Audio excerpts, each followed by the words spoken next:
Maranata, o Senhor logo vem e nós iremos com Ele. Meus amados, meus queridos, espero que vocês estejam bem. Se não estiver bem, que você possa encontrar paz e esperança que só unicamente Jesus pode te dar. Hoje a gente vai dar continuidade no livro Passo para mim pessoal e hoje nós vamos tratar sobre a parábola das 10 virgens. É interessante, o que Jesus quer nos ensinar através da parábola das 10 virgens a respeito dos membros carnais e espirituais da igreja? É interessante. Todas as 10 eram virgens. Todos tinham crenças bíblicas genuínas.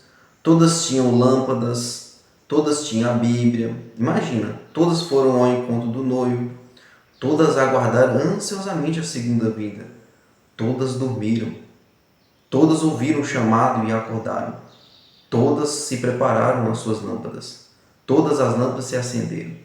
E metade das virgens notou que as suas lâmpadas se apagaram. Interessante que as lâmpadas acesas consomem azeite para permanecer acesa. A energia se consome. Após pouco tempo, 5 das virgens perceberam que as suas lâmpadas estavam se apagando. E as lâmpadas das virgens sensatas, que queimaram por um curto de período de tempo, nos mostra que elas tinham uma porção do Espírito Santo, mas não o suficiente. Havia pouquíssimo óleo. Essa foi a única diferença. Quando as 5 retornaram de sua busca, pediram para entrar, e Jesus respondeu: eu não as conheço. Elas se preocuparam tarde demais com o azeite, ou seja, o Espírito Santo, e a porta está fechada. Através dessa palavra de Jesus, podemos ver claramente que a nossa relação pessoal com Ele depende do Espírito Santo. Quem não está cheio do Espírito Santo não será reconhecido por Jesus, pois em Romanos capítulo 8, versículo 8 e 9, o Espírito Santo no apóstolo Paulo diz assim: aqueles que estão na carne não podem agradar a Deus. Se alguém não tem o Espírito de Cristo, esse tal não é dele. Ou seja, de fato, um relacionamento pessoal real com Jesus só é possível através do Espírito Santo. Pois em 1 João capítulo 3, versículo 24 diz o quê? Deste modo sabemos que Ele permanece em nós, pelo Espírito Santo que nos deu.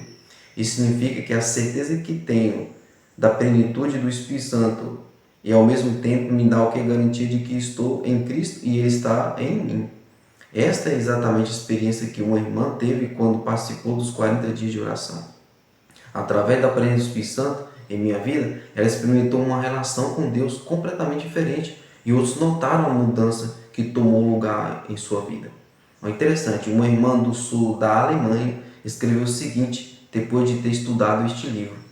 Este livro, junto com as instruções dos 40 dias, dos 40 dias de madrugada, é interessante que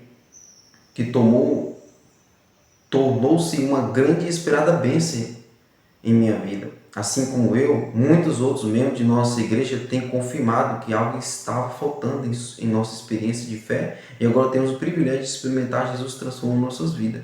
Ele ainda está trabalhando em nós, passo a passo está atraindo-nos para mais perto dele. Um irmão escreveu o seguinte: o livro Passo para o Meio Pessoal me tocou profundamente. Foi especialmente impactado pelo capítulo sobre as 10 virgens e pelo seguinte trecho: se alguém não tem o Espírito de Cristo, não pertence a Cristo. Romanos 8, verso 9. De repente eu não tinha certeza se eu tinha o Espírito Santo e se ele estava trabalhando em mim. Eu estava sentindo dolorosamente a falta dos frutos correspondentes à presença dele em minha vida. Hoje eu terminei de ler o livro e uma infinita e profunda tristeza tomou conta de mim. Então eu li a oração da página 75, que mais para frente a gente vai ler, e senti um profundo desejo de receber o Espírito Santo e que Deus o Pai opera muitas transformações em meu coração conforme a sua vontade. Obrigado por esse livro e pelas palavras que me comoveram profundamente.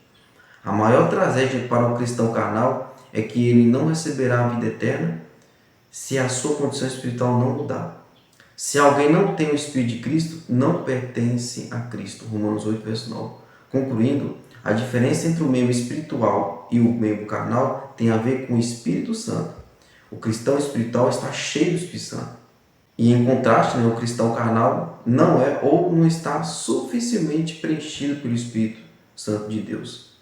Se você percebe que é um cristão carnal, não fique frustrado. Deus lhe está oferecendo um remédio, que é o Espírito Santo.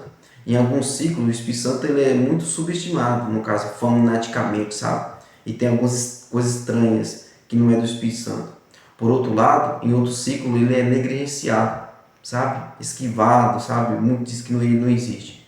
Que o Senhor nos ajude a alcançar o equilíbrio o quê? Bíblico. Então, esse foi o tópico que nós abordamos hoje deste livro maravilhoso, que tem tudo base aqui, ó, como a palavra de Deus. E vai se cumprir o que Jesus disse: conhecereis a verdade, e a verdade vos libertará.